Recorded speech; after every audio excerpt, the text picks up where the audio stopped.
कल बता दिए थे, ठीक है ना, क्या क्या रिक्वायरमेंट सब होता है। उसके बाद साइट सिलेक्शन कैसे करते हैं, वेन का नाम सब जगह वगैरह सब बता दिए थे, कहाँ कहाँ साइट होता है, कौन सा बेस्ट वेन होता है, वेन का नाम भी बता दिए, वो सब क्वेश्चन पूछता है। कौन कौन सा साइट, क्या क्या क्रिटेरिया है वेन का साइट सिलेक्शन के लिए बताया था। जो भी हिल्ड एरिया है, कौन हिल्ड एरिया अवॉइड करना है। उसके बाद क्या बताया थे, हिमेटोमा जो रेडनेस वगैरह हो जाता है, ब्रूजिंग, सबको क्या करना है, अवॉइड करना है, ठीक है। उसके बाद बताया था कि फिर उसके बाद बताना है कि टर्निकेट कैसे बांधा जाता है, ठीक है। चलो शुरू में क्या कर रहे हैं, एक एक स्टेप बता दे रहे हैं, टर्निकेट कैसे बांधा जाता है, क्यों बांधा जाता है, कितना देर के लिए बांधा जाता है, एरिया को कैसे क्लीन करना है, इंस्पेक्टिंग का नीडल एंड सीरीज है, ठीक है, क्या क्या देखना है। उसके बाद कल जो होगा लेक्चर, ठीक है ना, वो दिखाएंगे कि स्टेप्स ऑफ वेनिंग पंक्चर, जब आप वेन में हमको नीडल लगाना है तो उसका क्या क्या स्टेप है। इसमें सिर्फ टर्निकेट बांधने के लिए आएगा, इतना नहीं लिखना है। ये नॉलेज तुमको दे दे रहा है कि टर्निकेट कैसे अप्लाई किया जाता है, बांधा कैसे जाता है, क्लीन करना एरिया किससे करेंगे, क्यों करेंगे, कितना देर के लिए करेंगे, ये सब, ठीक है। नीडल एंड सीरीज का इंस्पेक्टिंग मतलब देख, जैसे मानो कोई भी काम करता है उसको देखता है ना कि अच्छा है कि नहीं, कि टूटा हुआ है कि टूटा हुआ है, तो उसी को बोला जाता है इंस्पेक्ट करना। जैसे इंस्पेक्टर सब क्या होता है, इंस्पेक्शन करता है जाकर अपना अपना एरिया का, उसी से आया और ये इंस्पेक्शन होगा, ठीक है। अब जब कल तो पढ़ाएंगे ना, वो पूरा पढ़ाएंगे शुरू से अंत तक, कितना डिग्री में जाना जाता है, पहले ये बना डायरेक्ट स्टार्ट कर देंगे, इतना चीज़ अब नहीं बताएंगे, एक एक बता दिए हैं कि टर्निकेट की बात नहीं, सब बताएंगे अभी। उससे पहले भी बहुत सारा चीज़ बताया है, ये सब नॉलेज के लिए तुमको बता रहे हैं, जानकारी लाना चाहिए, क्यों बांधते हैं, कैसे बांधते हैं, यहीं पर क्यों बांधते हैं, सब कुछ, ठीक है। अब उसके बाद जो वेनिंग पंक्चर सबको आता है करना, कोई दिक्कत नहीं है, उनको कमी सबको आता है करेक्शन करना बुला, ठीक है ना। तो ये लेकिन जानकारी सबको नहीं रहता है, ये एक एक पॉइंट तुम देख लेना, इसको पूछना भी, ठीक है। कि टर्निकेट क्यों बांधते हैं, ये बता देगा कि क्या होगा, उसका प्रेशर या वेनस फीलिंग बढ़ा देंगे, लेकिन 2 मिनट से ज़्यादा बांधेंगे तो क्या क्या दिक्कत आ सकता है, ये नहीं बताया, ठीक है। स्वाबिंग करते हैं, एंटी क्लॉकवाइज करते हैं, ये सब थोड़ा बहुत सबको पता रहता है, ठीक है। लेकिन ये सब, ये वाला जो है, ये अगर ड्राई नहीं होने दिए, जैसे मानो स्प्रिट रहता है ना, तो मानो कि सूखा नहीं, उसको नीडल लगा दिया, तब क्या दिक्कत हो सकता है, ये कहीं नहीं बताया जाएगा, कोई किताब में भी जल्दी नहीं लिखा हुआ है, ठीक है। तो ये सब मेन इम्पॉर्टेंट है, ये सब जानना जरूरी है, ये सब है तुम्हारा थ्योरी का तुम्हारा बेस बनाए, ये सब जानता है कि एंटी क्लॉकवाइज करना चाहिए, कंटामिनेशन नहीं होगा स्प्रिट से करें, ये सब जानता है। लेकिन ये नहीं जानता है कि उसको सुखाना क्यों चाहिए, अगर नहीं सुखाएंगे स्प्रिट लगा के नीडल लगा दें तो क्या दिक्कत हो सकता है, ठीक है। तो ये सब छोटा छोटा चीज़ बताना का, इसलिए ये सब लिखना पड़ता है। अब थ्योरेटिकल है तो तुमको लिखना ही पड़ेगा, क्योंकि अब जो क्वेश्चन आ रहा है इसी टाइप के पैटर्न में आ रहा है, ठीक है। एक एक चीज़ पढ़ना पड़ेगा, नहीं तो हम भी डायरेक्ट आके बता देते हैं कि जो ऐसे करो, इसको डालो, नीडल लगाओ, शादी वादी करके अपना सब ओके, ठीक है। लेकिन अब क्वेश्चन जो आ रहा है वर्ड में आ रहा है, तो ये सब नहीं पड़ेगा एक एक चीज़, तो तुमको पता नहीं चलेगा कौन पहले करना है, कौन बाद में करना है, ठीक है, क्यों करना है, ये भी क्वेश्चन पूछ दे रहा है, ठीक है भाई। और जानकारी सब हो जाएगा। सबसे पहले आज का टॉपिक जो है अप्लाइंग टर्निकेट, ठीक है। जो टर्निकेट है उसको कैसे अप्लाई करना है, ठीक है। इसमें है कि टर्निकेट जो लिख लीजिए आप, ये है इसका आंसर वाई, क्यों काटते हैं, ठीक है। कोई पूछेगा टर्निकेट क्यों यूज करते हैं, क्यों अप्लाई करते हैं, क्यों बांधते हैं, तो टर्निकेट क्या करता है, वेनस फीलिंग को इंक्रीज करता है, मतलब प्रेशर यहाँ पे क्या करें, जैसे ही बांधेगा, बांधने का क्या तरीका है कि जो ये उंगली है 4 अंगुल पर, ठीक है, इसको इतना पर बांधा जाता है, समझ में आ रहा है कितना देर, ये 4 उंगली अपना नाप लेना है, ऐसे अंदाज हो जाता है, ठीक है ना। कलेक्शन करते करते अभी नया है तो अपना नाप कर, ठीक है ना। अभी यहाँ पर भी नहीं करना है, क्योंकि यहाँ से ब्लड लेना है, यहीं पर ज़्यादा प्रेशर हो जाएगा, ठीक है, सब ब्लड इधर को लगेगा, यहाँ पर लेगा तो यहाँ से आराम से ब्लड कलेक्ट कर सकते हैं, ठीक है। अब ये क्वेश्चन है वाई, जो टर्निकेट बांधते हैं क्यों बांधते हैं, ठीक है। तो कोई होता है कि बिना टर्निकेट से भी निकाल लेगा, ठीक है, लेकिन बांधने से क्या फायदा है, टर्निकेट इंक्रीज करता है क्या चीज़, वेनस में जो वेन है उनका जो वेनस है, ठीक है ना, वेन है, इसमें से क्या होता है, वो वेनस फीलिंग ब्लड को क्या करता है, जल्दी से फील करेगा, ठीक है ना, इधर उधर से प्रेशर बढ़ेगा, विच मेक्स वेन प्रोमिनेंट, क्या होगा मोर प्रोमिनेंट, मतलब दिखने लगेगा, बड़ा हो जाएगा। जैसे मानो कि ये मूवी बांध रहे हैं, यहाँ पे टर्निकेट बांधेंगे, दिख रहा है ना बड़ा वेन दिख रहा है, तो इसी का मतलब होगा कि बांधने से क्या होगा मोर प्रोमिनेंट, मतलब दिखना अच्छा दिखने लगेगा एंड इजियर टू इंटर, और उसके बाद नीडल घुसाना उसमें इंजेक्ट करना आसान हो जाएगा। ठीक है, मानो कोई चीज़ खुला, जैसे पानी सपोज पाइप जो, ठीक है ना, गेहूँ हम लोग जो पटाता है घर वाला पंपी सेट वाला, उसमें क्या होगा मानिए उसमें पानी नहीं भरा हुआ है, ठीक है, उसमें मानो कुछ भोगना है या नीडल सिरिंज मानो उसमें इंजेक्ट करना है, आइए क्या कि मानो पूरा पानी भरा हुआ है, ठीक है, तो गोल गोल हुआ हुआ उसमें इंजेक्ट करना, इसमें आसानी होगा पानी भरा हुआ उसका वॉल्यूम बढ़ा हुआ प्रोमिनेंट दिख रहा है, इजीली क्या करेगा इंजेक्ट कर सकता है। अगर मानो कि वही नहीं रहेगा तो उसमें इंजेक्ट करेगा, हो सकता है स्पाइल में भी चला जाएगा, फ्लोर पर आएगा तो नीचे भी जा सकता है, या थोड़ा सा ऊपर उठाया तो हवा में भी आ सकता है, बीच में एग्जैक्ट जाएगा लेकिन बहुत दिक्कत होगा। ठीक है, तो इससे क्या होता है, ये करने से क्या होगा प्रोमिनेंट हो जाएगा, ठीक है ना, दिखने लगेगा, उससे बहुत आसानी होगा। इजीली क्या होगा, कोई भी थोड़ा सा भी घुसाएगा इंजेक्ट हो जाएगा आसानी से भी। समझ में आ रहा है क्योंकि ये इससे क्या फायदा हुआ, समझ में आया? ये क्वेश्चन पूछा जा सकता है कि क्यों टर्निकेट बांधते हैं, टीचर पूछा या भाइवा में आते हैं यूनिवर्सिटी से वो क्वेश्चन में, तो इसका आंसर यही जाएगा। ठीक है, ये क्या करता है इंक्रीजेस वेनस फीलिंग, मतलब ब्लड क्या करता है ज़्यादा उसको भरने लगता है, इससे क्या होता है वो इजीली दिखने लगता है, ठीक है, हमको खोलना नहीं पड़ेगा और उसमें जो नीडल होगा आसानी से इंजेक्ट हो जाएगा, उसमें घुसा सकते हैं। ठीक है, दूसरा है कि कितना देर के लिए, ठीक है ना, हम टाइम के लिए बात करें,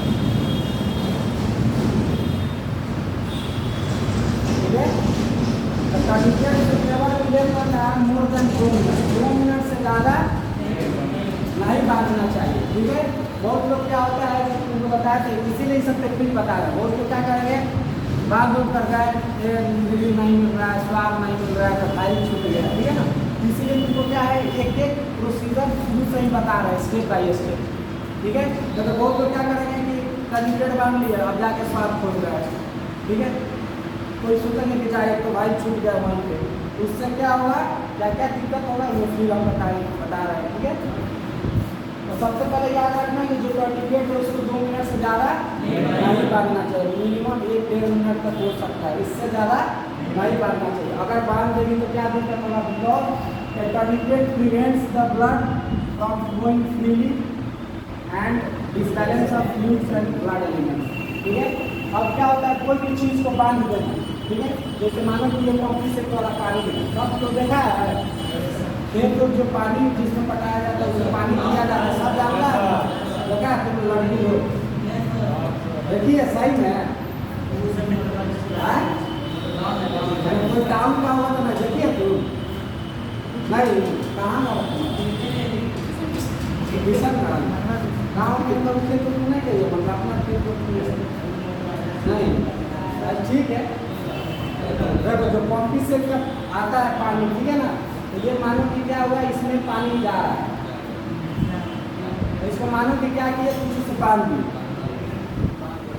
दिया ना, तब क्या होगा कि और उसके बाद मानो कि इसमें बड़ा बड़ा कुछ दिया है, तब सब मानो कि नींबू को जो आता है तैरने वाला चीज केला वाला कुछ भी डाल दिया इधर पंपी साइड से, तो मतलब इधर है और इधर बांध देंगे तो ये मूव करेगा नहीं, पर रुक जाएगा, रुकेगा कि नहीं? Yes sir. ये क्या हुआ बांधने से क्या हुआ कि जो बड़ा बड़ा आइटम है, ठीक है ना, या जो भी मटेरियल है ये सब फ्लो कर रहा है नहीं कर रहा है, करेगा कितना भी टाइट बांध देगा तो क्या करेगा, ऐसे वर्टिकल रखेगा तो क्या करेगा, ऊपर बड़ा बड़ा जो है केला वाला नींबू को जो उसमें भर कर आ रहा है वो वहीं पर छन जाएगा, लेकिन पानी क्या करेगा थोड़ा थोड़ा रिसेगा, हल्का हल्का रिसेगा, कितना भी टाइट बांध देगा क्योंकि प्रेशर आएगा तो थोड़ा बहुत रिसेगा, लेकिन ये सब आएगा नहीं आएगा। वैसा ही क्या होता है ब्लड के केस में, तो टर्निकेट तुम बांध दिया तो क्या हुआ वेन को टाइट कर दिया, ठीक है, अब जो ब्लड पढ़ाएंगे तुम लोगों को ब्लड में पढ़ाएंगे कि 2 रहता है, ठीक है, एक सॉलिड पार्ट रहता है, एक क्या होता है लिक्विड पार्ट, ठीक है ना, इसको सॉलिड को बोला जाता है ब्लड एलिमेंट्स, क्या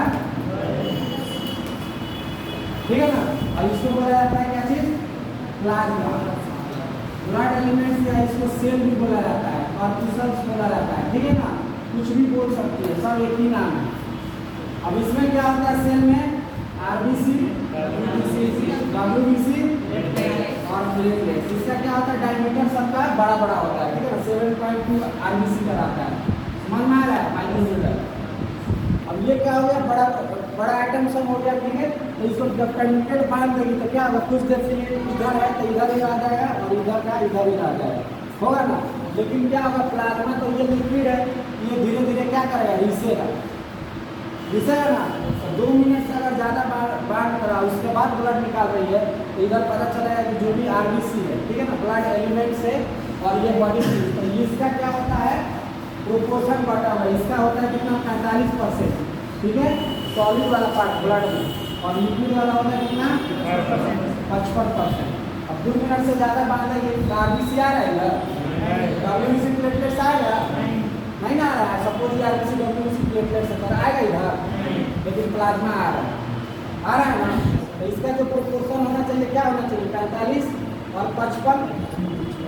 लेकिन 2 मिनट के बाद क्या होगा, ये 55 वाला बढ़कर 60 हो जाएगा, और ये क्या होगा, थोड़ा बहुत कम हो जाएगा, 2 से 3 मिनट, ठीक है, समझ में आ रहा है।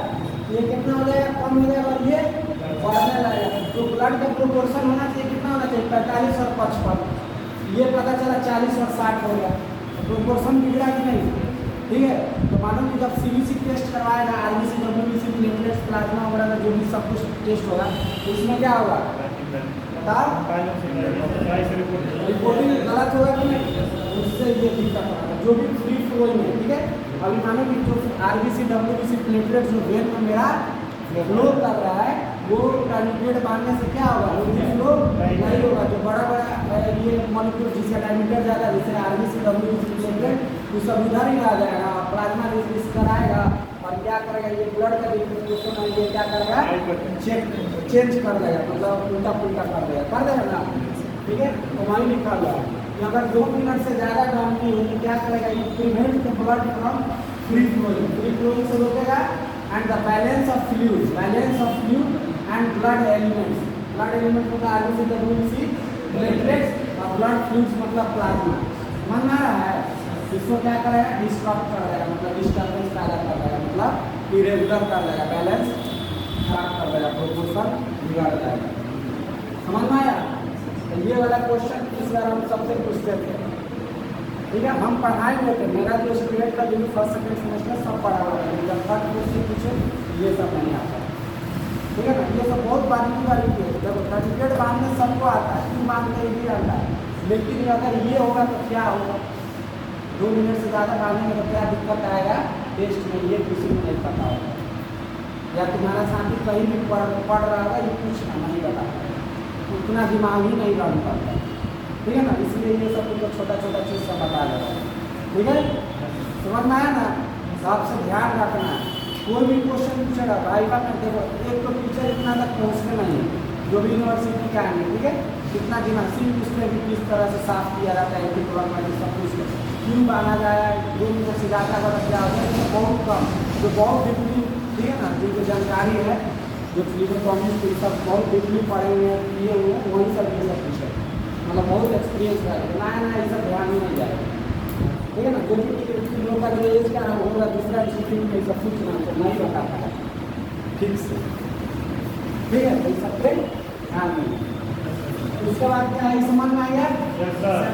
अब है क्लीनिंग एरिया, मतलब साफ सफाई क्यों करते हैं, कंटामिनेशन नहीं हो, जो भी बैक्टीरिया हो क्या हो मर जाए, इसीलिए ना करते हैं। अब देखो क्लीनिंग करते हैं, मतलब क्लीनिंग मतलब वो घर सफाई नहीं करना है, ये वाला, ठीक है ना, जहाँ से जहाँ से ब्लड निकालना है, कलेक्शन करना है, वो उसको साफ सफाई करना, क्लीन करना, ठीक है। Cleaning to prevent any contamination क्यों किया जाता है, ताकि हमको कंटामिनेशन नहीं हो, ठीक है। कोई भी माइक्रोब से स्ट्रोक से ऐसा नहीं कि ब्लड में फिर चला जाए, पसीना उसीना, समझ में आ रहा है। इससे क्या होगा, वो साफ हो जाएगा, ठीक है, इन्फेक्शन का रेट कम हो जाएगा, कम कर दिया जाएगा क्लीनिंग से। और क्लीनिंग के लिए क्या यूज किया जाता है, स्प्रे या 70% इथेनॉल, बताए थे इससे पहले भी बताए थे। एक बार क्या था, आइसो याद रहेगा ना, ये तीनों याद करना है, स्प्रे बोलो या 70% इथेनॉल या आइसोप्रोपानॉल, ठीक है ना। या ऐसे भी एक क्वेश्चन दे देगा 60% अल्कोहल, तो ये भी चला जाएगा, आसपास ही है। अगर ये ऑप्शन में जाए तो ये भी जा सकता है 60% अल्कोहल, ठीक है ना। तो ये पहले क्या कहते हैं, क्यों किया जाता है हवाई, हो गया। अब ये किससे किया जाता है, कैसे किया जाता है, हाउ, पता चल गया। इसके बाद है इसको ड्राई करना पड़ता है, ठीक है ना। ये देखेगा तुम लोग, जो स्प्रिट होता है लिक्विड होता है, उसको अगर ज़्यादा मात्रा में तुम लगा दिया, ठीक है, ज़्यादा मात्रा में यूज कर दिया तो क्या होगा, जल्दी सूखता नहीं है, लगभग 15-20 सेकेंड टाइम लेता है उसको सूखने में, इवापोरेट होने में, समझ में आ रहा है।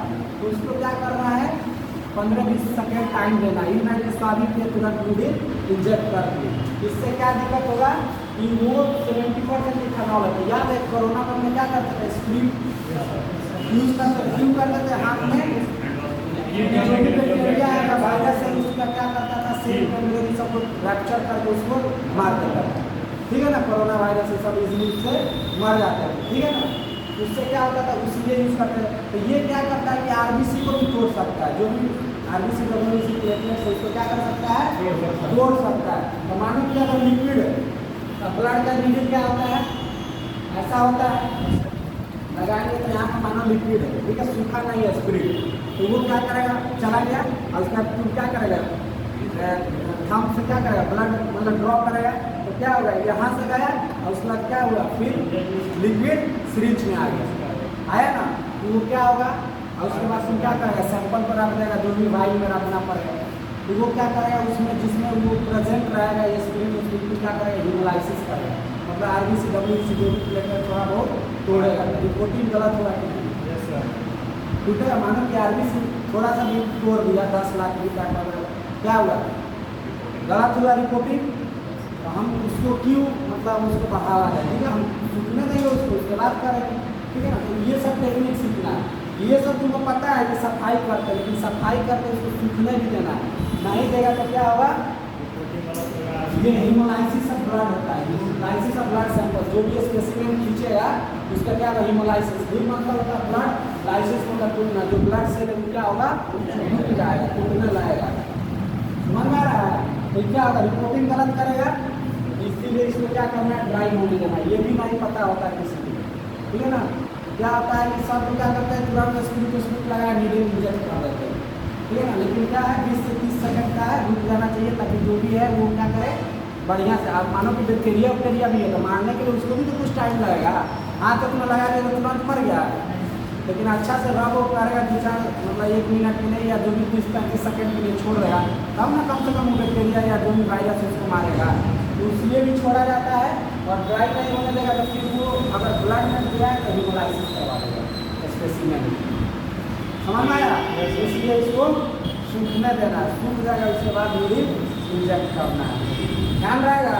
ये सब इम्पोर्टेंट है, ठीक है ना, ये सब बहुत कम ही जगह बताया जाता है। इसके बाद है if candidate is touched after the cleaning it should be repeated. हमारा घर में पोछा मारे फिर जूता का पहन कर आ गए, फिर क्या करते हैं, यार जूता में फिर पोछा मारते हैं, तो ऐसा ही मानो कि इसको क्लीन कर दें, क्या हुआ, माइक्रो ऑर्गेनिज्म वहाँ का खत्म, जो भी पसीना वसीना सब खत्म है, फिर पता चला हाथ से ऐसे ऐसे दूर रखता हूँ, तो फिर क्या हुआ, हाथ में जो ग्लव्स व्लव्स में माइक्रो ऑर्गेनिज्म रहेगा वहाँ पर चला गया, तो फिर साफ करने से क्या होता है, ठीक है ना। अगर उस केस में मानो कि फिर से अगर गलती से टच भी हो जाता है तो फिर से क्या करना चाहिए, उसको साफ करना है स्वाब से या बॉटल से, समझ में आ रहा है। ये सब क्वेश्चन आया हुआ था कि अगर मानो कि एक बार क्लीन कर गया, हाथ से गलत टच हो जाता है, ठीक है, तो उसको फिर साफ करेंगे कि वैसा ही ब्लड ले लेंगे, ट्रू या फॉल्स, समझ में आ रहा है। तो वैसा ही ब्लड नहीं लेना है, क्या करना है, फिर से जो सफाई वाला जो प्रोसीजर है फिर से उसको रिपीट करना है, ठीक है, नहीं तो वो फिर रिपोर्टिंग गलत आएगा या इन्फेक्शन होने का चांस बढ़ जाएगा, ठीक है। ये समझ में आएगा पूरा, यस सर। अब है inspecting the needles and syringe. Inspecting मतलब क्या होता है, जांच करना उसका, ठीक है ना। अब मानो कि तुमको जो नीडल लगाना है तब तुम जांच उच नहीं करेगा तो दिक्कत हो जाएगा ना। मानो कि टूटा हुआ उसका जो डोवेल होता है नीडल, मानो कि ये जो है उसमें ये रुकीला यहाँ पर होता है थोड़ा सा, यही मानो टूटा हुआ है। सिरिंज ब्लॉक भी रहता है, बहुत सारा सिरिंज लॉक वाला हुआ है, ठीक है, तो मानो वो लॉक टूटा हुआ, ठीक है, तो क्या होगा कि जब कलेक्शन करेगा उस समय दिक्कत हो जाएगा। अब एक बार तुम मानो इंजेक्ट कर दिया तो पेशेंट को तो दर्द करेगा, तुम बार बार 3 बार 4 बार नीडल लगाएगा तो पेशेंट तुमसे ब्लड कलेक्शन करवाएगा नहीं करवाएगा। तो उससे पहले क्या करना है, ये सब इंस्पेक्शन कर लेना है, ठीक है ना। इस सिरिंज का नीडल मेरा जो है वो सही है कि नहीं, कि ब्लॉक है कि टूटा हुआ है, ठीक है। फिर के अंदाज ये क्या करना है, इंजेक्ट कर देना। पता चला बाद में ब्लॉक है तो लगा के खींच ही नहीं रहा है, फिर पेशेंट को दर्द करेगा, ठीक है ना। तो वो क्या होगा, फिर पेशेंट का मार्केट का नाम खराब होगा मार्केट में, ठीक है। तो ये सब ध्यान रखना है। तो क्या है कि अप्रोप्रिएट गिविंग टेस्ट का सिरिंज, ठीक है। तो बताया कि सिरिंज क्या होता है, 2 ml का आता है, 3 ml का आता है, 5 ml का आता है, 10 ml ऐसे करके आता है, फिर और भी आता है, लेकिन जनरली नहीं सब यूज करते हैं फ्लूइड में। और सबका नीडल भी अलग अलग आता है, कोई पतला रहता है, कोई मोटा रहता है, उससे थोड़ा मोटा ऐसे करके बताया था ना। तो पता चला कि 10 ml वाला 2 ml में लगा लिया नीडल, ठीक है। 2 ml वाला 10 ml में लगा दिया तो क्या होगा, दिक्कत होगा, क्योंकि उसमें वॉल्यूम ज़्यादा चाहिए तो उसका नीडल का स्पेस भी क्या होता है, थोड़ा ज़्यादा होता है। ब्लड क्या होगा, इजीली खिंचाएगा उसमें। और 2 ml का क्या होता है, पतला होता है, उसमें क्या होगा, ब्लड धीरे धीरे आएगा। तो 10 ml भरना पड़ेगा 2-3 मिनट लगता है, समझ आ रहा है, दिक्कत होगा। तो इसलिए क्या होना, जो नीडल का जो सिरिंज का वही नीडल लगाना चाहिए। नीडल सिरिंज का होता है पता है ना, जो प्लास्टिक वाला पार्ट होता है एक नीडल होता है, जो मेटल वाला होता है उसको क्या बोला जाता है, नीडल। सिरिंज बोला जाता है उसको पूरा प्लास्टिक होता है, ठीक है ना। तो पढ़ाएंगे तुमको नीडल और सिरिंज, उसका हर एक पार्ट्स के बारे में नाम बताएंगे। अभी तब तक ये टॉपिक खत्म कर देते हैं, ठीक है। एक लेक्चर लाएगा, डायग्राम बनाएगा, सब एक एक पार्ट बताएंगे, जिसका क्या काम है, कैसे ये सब बताएंगे, ठीक है। तो appropriate needle is attached to the syringe, समझ में आया। उसके बाद क्या है, the cover of the needle must not be remove, ठीक है। मानो कि जो नीडल का क्या आता है, कवर आता है, जब तक तुम पूरा फुल रेडी मत हो जाओ, मतलब रेडी नहीं हो जाएगा तब तक वो पैक नहीं लगाएगा। क्यों, क्योंकि एक तो स्टेलाइज आता है, दूसरा क्या है कि मानो कि नीडल को यहाँ पर बेच कर रखेगा, ठीक है। अब नीडल रखा तो मानो कि ऐसे टच हो गया, उस बेच कर तो माइक्रो ऑर्गेनिज्म है, लैब वर्क में कर रहा है, तो या मानो जिसके हाथ से हो गया, क्या तुमको भुकाइए गया, ठीक है। इन्फेक्शन हो सकता है या क्या हो, कंटामिनेशन हो सकता है नीडल का, स्टेलाइज जो होता है मतलब फिर माइक्रो ऑर्गेनिज्म आ सकता है, तो फिर हमको क्या होगा, दिक्कत होगा, इन्फेक्शन होने का चांस है। तो इसलिए जब तक नहीं निकालेंगे तब तक हम फुल रेडी नहीं हो जाएगी। और ब्लड मतलब वेन हम पूरा देख लिए हैं कि अब सिर्फ नीडल इंजेक्ट करके ब्लड को करना, तब तक बताओ नहीं निकालेंगे क्या है, ठीक है ना। जब तक रेडी टेक्नीशियन नहीं हो जाता है तब तक इसको कवर को नहीं निकालना चाहिए। ये भी क्वेश्चन आया था, जब सिरिंज पहले ही कैप निकाल के रख लेंगे, तो जब ब्लड निकालने के समय 10 सेकंड पहले या 20 सेकंड पहले निकाल लेंगे, समझ में आ रहा है। तो क्या होगा, जैसे ही रेडी हो गया टेक्नीशियन ब्लड निकालना तब कैप निकाल कर रखना, फिर नहीं कि पहले ही नहीं है, जैसे भाई ने दूसरी तरफ फाड़ होते सिरिंज छटा कैप, वैसा नहीं रखना, ठीक है। उसके बाद examination of needle specially technique is done for any blockage by placing the stun. उसके बाद क्या करना है कि नीडल मानो लगा लिया सिरिंज में, उसका क्या करना है, आजकल ये लॉक वाला भी आ रहा है, ठीक है ना। वो ऑलरेडी लॉक होता है, सिर्फ खींचना होता है, ठीक है। एक बार लॉक टूट गया तो वो बर्बाद, ठीक है। सिरिंज देखना है, मार्केट में है बहुत सारा, ब्लड कलेक्शन करने जाएगा। एक आता है नॉर्मल वाला, तो उसका क्या आता है, एक बार पिस्टन खींच लेते हैं और देखते हैं कि ब्लॉक नहीं आ रहा। और मानो कि अगर ब्लॉक रहेगा, ठीक है, तो इसको मानो खींचने के लिए तो खिंचा जाएगा, उसका क्या खिंचाएगा भी नहीं और प्रेस भी नहीं होगा। क्यों, क्योंकि ब्लॉकेज है नीडल में, नीडल मतलब जो मेटल वाला रहता है, पतला वाला भाग, तो अगर इसमें ब्लॉकेज रहेगा तो यह इसमें इन करेगा क्या, आउट करेगा नहीं करेगा, तो क्या होगा, खींचने में भी दिक्कत होगा और उसको ये प्रेस करने में भी दिक्कत होगा। समझ में आ रहा है ना बाबू। तो ये अगर मानो कि खींच कर देखना है, ठीक है, पिस्टन को अगर मानो कि ब्लॉकेज होगा तो क्या होगा, रेसिस्टेंस पैदा करेगा, ठीक है। तो उस टाइप का समझ जाएंगे कि ब्लॉकेज है, उसको क्या करेंगे, नीडल को डिस्कार्ड कर देंगे, जो भी डस्टबिन में डाल देंगे, दूसरा नीडल यूज करेंगे। नहीं तो मानो कि अगर ये क्या नाम इंजेक्ट कर दिया, उसके बाद देख रहा है कि जाएगा ब्लॉक, दिक्कत हो जाएगा, इसलिए पहले ही सब देख लेना। उसके बाद अगर piston will not move freely, वहीं लिखा गया है कि अगर ब्लॉक होगा तो क्या होगा, पिस्टन जो होगा, ठीक है ना, पिस्टन होता है कि यहाँ पे ये जो कलर नहीं रहता है, उसको क्या होगा, ऐसे ऐसे मूव कराया जाता है, तो क्या होगा, फ्रीली मूव नहीं करेगा, मतलब खिंचाने में भी दिक्कत होगा। खींचने में क्यों होगा, क्योंकि एयर इन करेगा तब ना खिंचाएगा, और आउट प्रेस करते हैं तो क्या होगा, हवा बाहर जाता है, तो मानो नीडल ब्लॉक में हवा आएगा ना जाएगा, तो फिर क्या होगा, दिक्कत होगा। ये क्या है, ब्लॉक है, फिर नीडल को यूज नहीं करेंगे, समझ में आया? ये है कर्निकुलेट क्यों लगाते हैं, cleaning the area and inspecting the reading. एक क्लीनिंग में याद करना है कि इसको एंटी क्लॉकवाइज यूज करते हैं, ठीक है।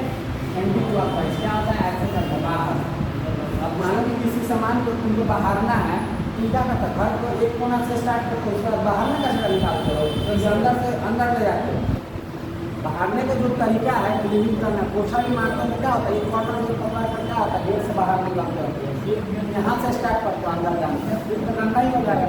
तो वही बात है कि अगर मानो कि ये है, ठीक है, हमको ये सफाई करना है सपोज, तो मानो कि बाहर से अंदर तक ले आएंगे तो क्या होगा, सब बैक्टीरिया या जो कचरा वचरा है, स्वेट वाला मतलब जो भी पसीना है क्या होगा, वो तो अंदर ही आ गया ना।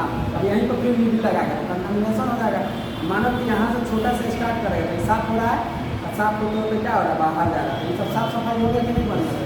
इसी को बोलते हैं एंटी क्लॉकवाइज, क्या बोलते हैं, एंटी क्लॉकवाइज, ठीक है ना। इस कैसे सफाई करते हैं, एंटी क्लॉकवाइज याद रखना, ठीक है। या सेंटर टू पेरिफेरी, या सेंटर टू पेरिफेरी, ये क्या होता है, सेंटर टू पेरिफेरी। देख लो एक बार साफ लिख लेना बाद में। सेंटर टू पेरिफेरी मतलब स्टार्टिंग करना कहाँ से, सेंटर से, उसके बाद बाहर जाना। पेरिफेरी मतलब होता है बाहर, सेंटर से स्टार्ट करना, उसके बाद क्या करना, बाहर जाना। समझ आ रहा है? और इसी को ना एंटी क्लॉकवाइज बोलते हैं। ये दोनों में से कोई भी, दोनों में से कोई आना चाहिए, ठीक है। अब दोनों समान आना चाहिए, दोनों का मतलब सेम है। अब क्वेश्चन कुछ भी दे देगा, दोनों में से कोई ऑप्शन दे देगा, ठीक है। ठीक है ना। ये नहीं कि पेरिफेरी से अंदर करेगा, सेंटर तक ले जाएगा, तो सब कचरा क्या किया, तो यहीं पे इकट्ठा कर लिया, फिर कंटामिनेशन हो जाएगा, ठीक है। समझ में आया ना? अंदर से बाहर ही करना चाहिए। तो वो लोग प्रिंसिपल है, सब साफ सफाई घर पर भी वैसे ही करते हैं, फिर कोना से लेकर बाहर निकालते हैं। ऐसा थोड़ी ना कि अंदर ले जाते हैं। लेकिन सोनार सबका होता है, उसका थोड़ा उल्टा होता है ना। तो सोना वोना बेचते हैं, सब दुकान में क्या होता है, अंदर से कचरा बाहर जाता है, और सोनार में क्या होता है, बाहर से अंदर। क्योंकि जो मानव का सोना वाना बनाते हैं तो क्या होता है, बहुत सारा बुरादा ये सब पूरा रहता है, ठीक है ना, या सिल्वर होगा, उसको क्या करते हैं, इकट्ठा करें, इसमें से निकाल लेते हैं कचरा, उनका कचरा भी बिकता है, ठीक है। ये सब ध्यान रखना।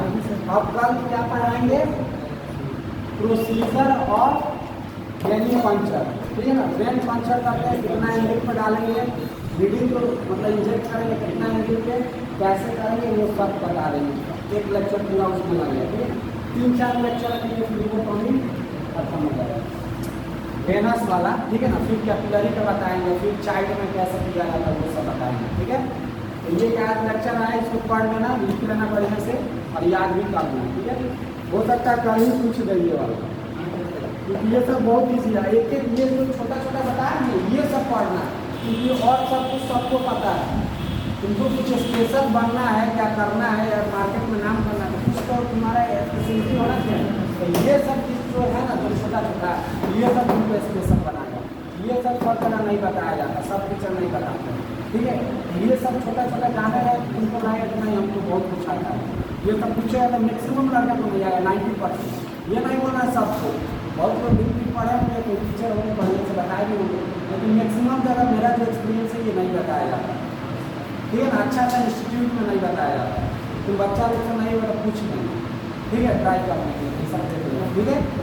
ये सब पढ़ना है। अरे तो दूसरा इंस्टीट्यूट वाला काम, अगर कोई टीचर पढ़ाएंगे तुमसे पूछेंगे, तुम बताएंगे तब ना रहेगा कि नहीं वहाँ पर भी अच्छा पढ़ाई होता है, नहीं तो क्या होगा, बोलेंगे कि वहाँ पर भी नहीं होता, तो फिर तुम्हारा मजा रहेगा ना। तो मजा देना नहीं है, तुमको दूसरे से लेना है, ठीक है ना। याद रखो, ठीक है। अब कल जो होगा अब अटेंडेंस बनाते हैं।